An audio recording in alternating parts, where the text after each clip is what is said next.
stupid. My own stupidity is why I lost so much money on that bag.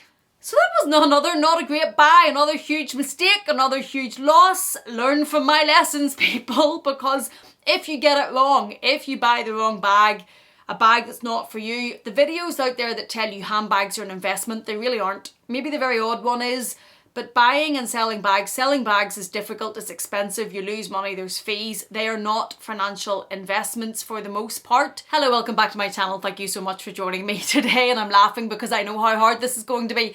Today, let's talk about the bags that I have sold and lost the most money on. Some of the biggest mistakes that I have made when buying luxury handbags, and there's more than I would like to admit. There's quite a few of these. Let's start with the Louis Vuitton Brea. Now, it wasn't enough that I made this mistake once. No, I made this mistake twice because I bought the Louis Vuitton Brea in both the bigger size, which I think was the MM, and the PM, which was the smaller size. Neither of them worked for me. Both of them I lost an absolute fortune. The bigger Brea was a beautiful pink colour, which I think was called Rose Indienne at the time. It did have a little bit of fascetta across the top. I did buy a crossbody strap to go with it.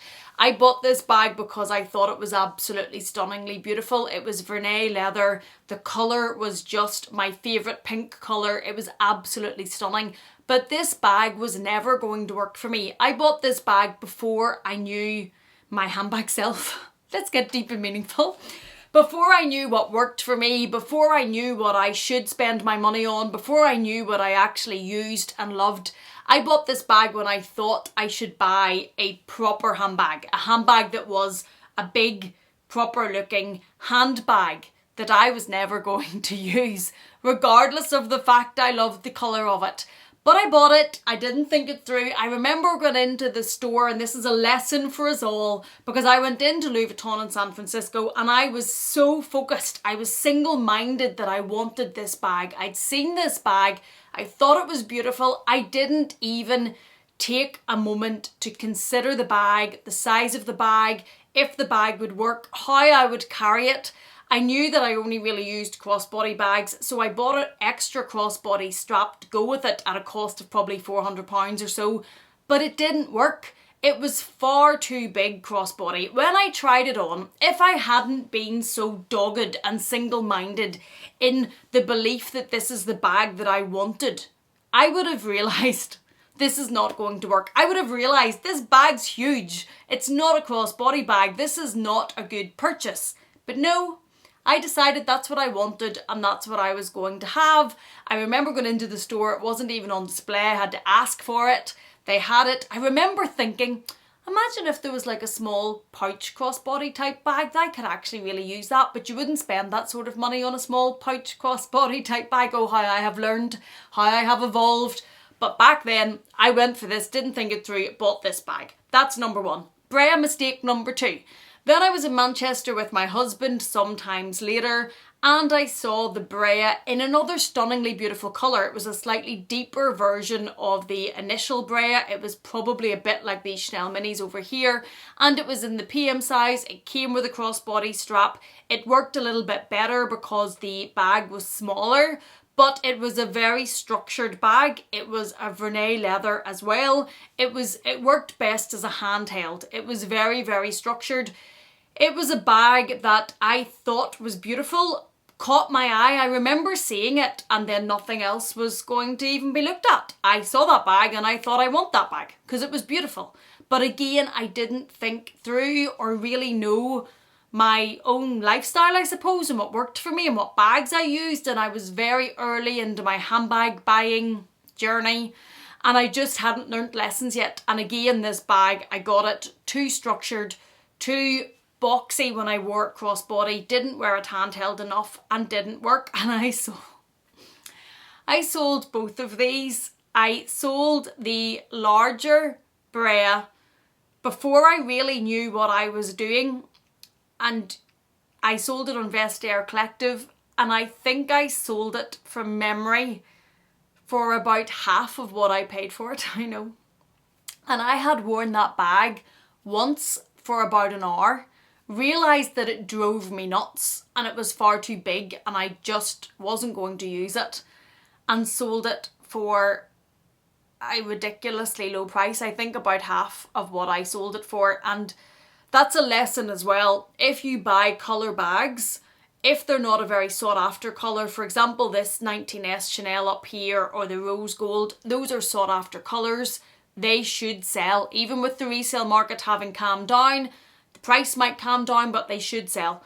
If you're buying colour that's very personal to you, you need to wait till the right person comes along who also wants that colour, and it can make it harder to sell your bag. And I fell into that with both of these bags. So the larger Brea I sold for about half of what I paid for it. And then the smaller Brea, when I should have known a bit more, I sold to a consignment store in the UK. I think I sold it to Designer Exchange. And I think I got about £500 for it. And it hurts to even say it out loud. It was a very low price. It was not a popular bag. Again, it was a colour, so it wasn't going to be a very easy bag to sell on. But I think I got about £500. And that hurts because it was like brand new and I'd hardly used it. And some of these I regret, and this is other mistakes I've made, because there's bags here, the Brea being one, the next one being one, that I probably would have been better keeping for the time that I used it, for all that I got back in it. And I regret that as well. I've learned a lot of lessons along the way. Number 2, if we take the Breas together, is the Louis Vuitton Speedy. What was I thinking? This is a huge regret of mine. I had the Louis Vuitton Speedy in the Empreinte leather in the 25 size, again in a deep pink type colour. The colour was stunning, but it didn't really work crossbody. I felt it was a bit bulky crossbody.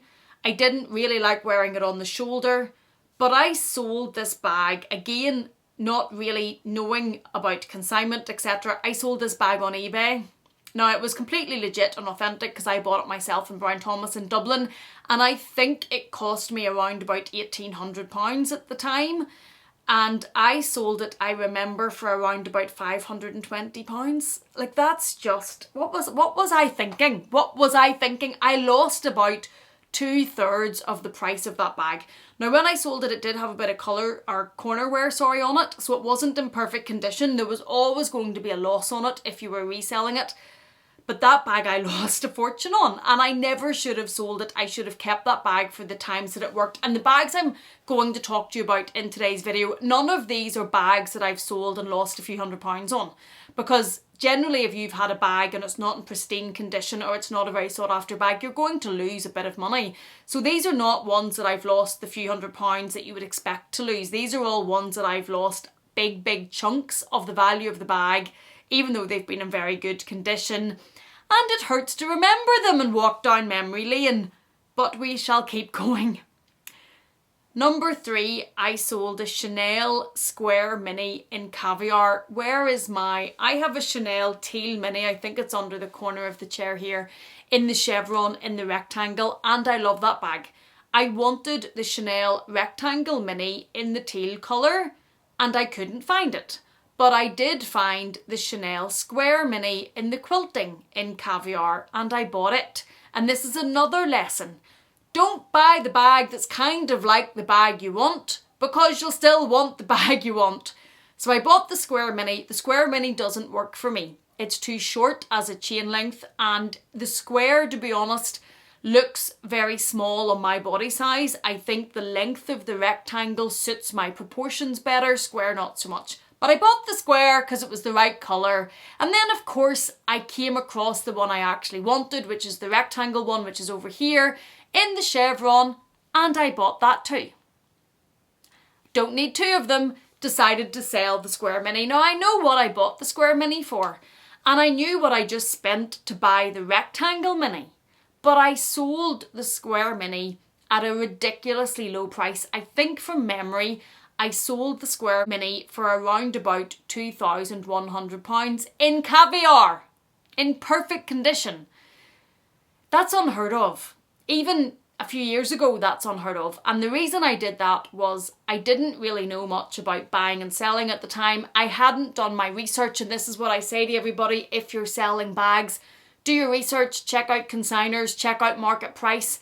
I didn't do that, and I sold it on eBay, I think, for £2,100, and it probably should have sold for about £3,500, and that is a huge regret and a bag that I lost a huge amount of money due to my own ignorance, due to not knowing what I was doing, due to not taking the time to do the research, due to not checking out resellers and consignment. My own stupidity is why I lost so much money on that. Number 4 that I'm going to lose a lot of money on is the Chanel Gabrielle. This is one of the bags that's in my very recent vlog sale. When I'm filming this, it's still for sale, and it's for sale way below what I paid for it.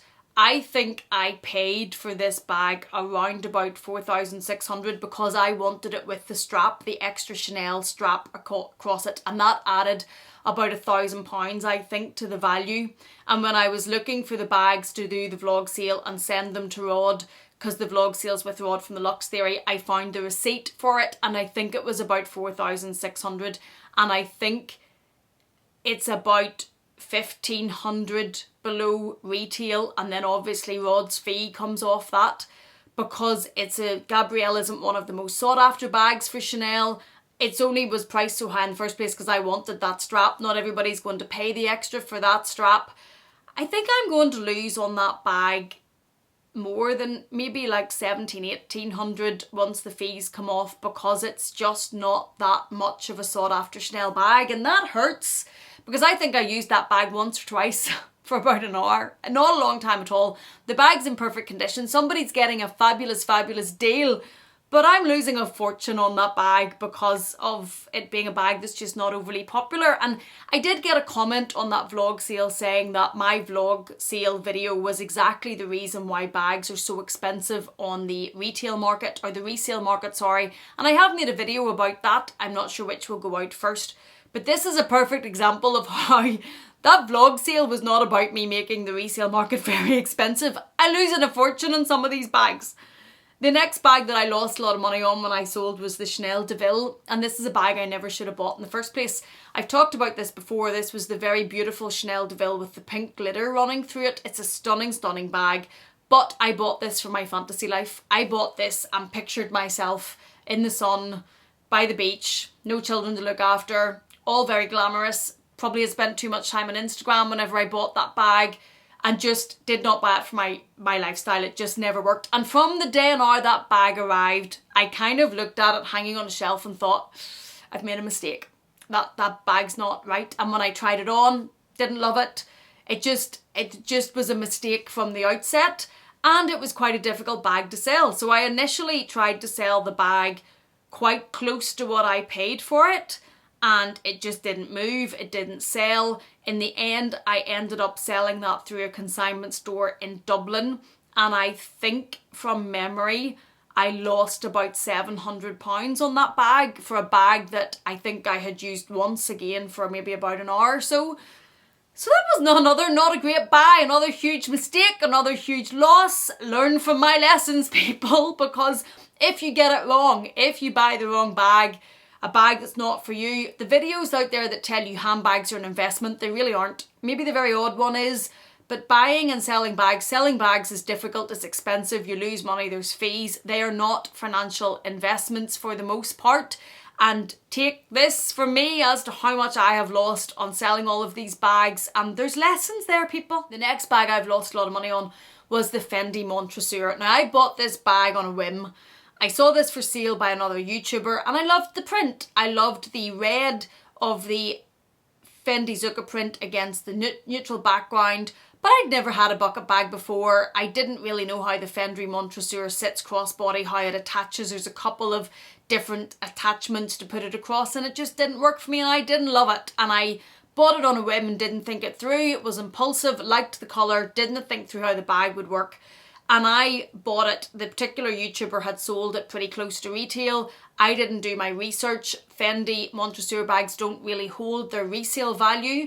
So when I then sold it on, I sold it on at the resale type price and lost quite a lot of money on it. I think I probably lost about a third of what I paid on it because I probably overpaid for what it sells on resale.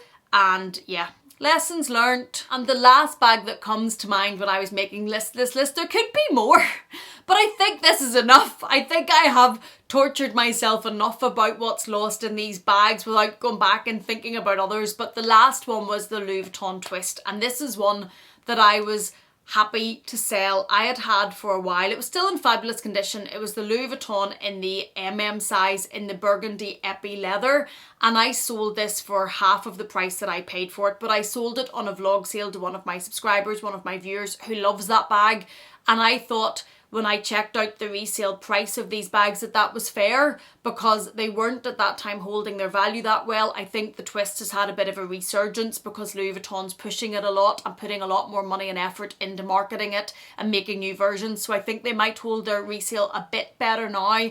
But I thought it was a fair price, and I thought somebody that getting it was getting a fair price, and I think it was about half of what I paid.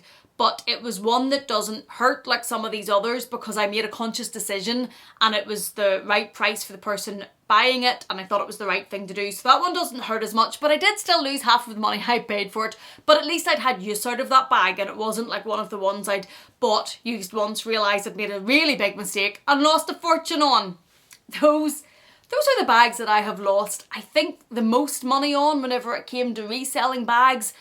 And I've made videos on the resale market being dead and the resale market being very dead, and how I have a video on how bags are not investments, and this is probably a cautionary tale of that.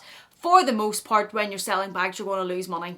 Unless it's a Birkin or a Mini Kelly or a very sought after bag and you can sell it without incurring fees, most people are going to lose money on selling bags. And I think that's something just to put out there whenever we're looking at spending hard-earned money on these, and also the mistakes that I've made. Getting to know what works for you, getting to know what bags work, taking the time to think about it, taking the time to think if it works for your lifestyle. All really good lessons to learn from my mistakes, because look at some of the monies I've lost on some of these bags. Thank you so much for joining me on this very happy trip down memory lane of my worst mistakes and monies lost. If you have found it in any way entertaining at my misery, please do consider giving it a thumbs up. Please do consider subscribing if you haven't yet. And if you're not done with me yet, I'm going to leave another video on the screen for you to enjoy. Thank you so much for being here. Thank you for watching me. Please take care, and I will see you again in the next one.